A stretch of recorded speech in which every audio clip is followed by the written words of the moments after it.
What's going on, guys? So in this video I will be going over Google Forms, which is the free application or form builder.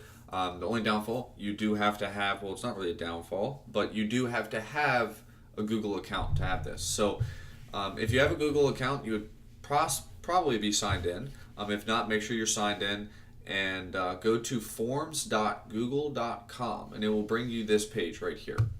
You can start with a brand new form. You can do a contact information form, you know, event form, whatever. They've got some forms already up here, kind of already filled out. If you'd like to use one of those, awesome. If you want to make your custom one, you can. I did make a custom one, so this is what one of the forms was down here. So I'm going to go through and just set up a form with you guys. You would want to name your form up here, so this would be your form name for whatever type of thing it is, and say it is like a coaching call and you want them to fill out a form. Boom, this is a coaching call, app form.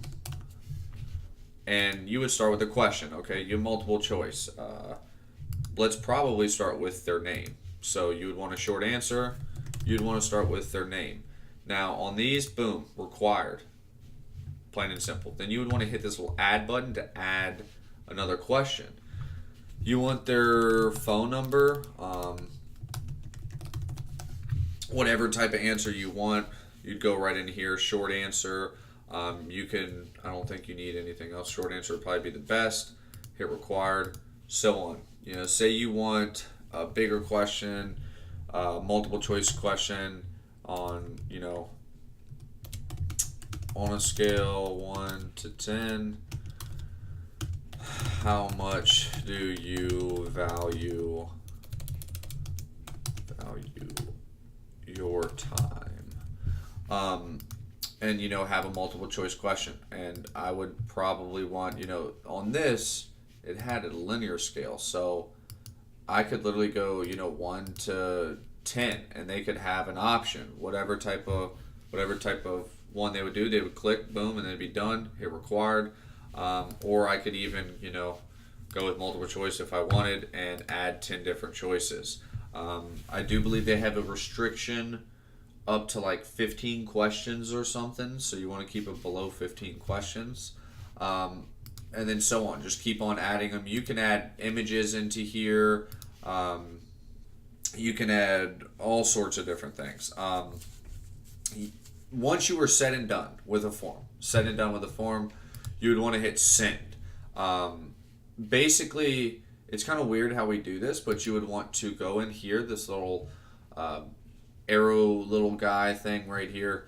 You want to go in there and copy this code. It's the same thing as if you have watched a video about Wufoo or Calendly or Schedule Once. All kind of the same thing. You want that custom embedded HTML code, and you basically will put it inside of a funnel, inside the custom HTML little section that you have. You can adjust the width and height if you want inside right here, or actually when you paste the code inside of your form, you will see it inside the coding, and you can change it in there if you feel like changing a little code. That's if you need to. If not, again, just copy and paste it into there and you're set and done. That is kind of a breakdown of how building a form works. Again, if you're doing this for any type of consulting agency, promoting a course, doing anything, and you need something like this, be creative. Be creative. That's all I can say. And make sure you save and require stuff. And it should have been pretty self-explanatory for any other questions you may have. If you pay for the mentorship, you can shoot me a message. If you do not, you can send us a support message. So that is the video about forms.google.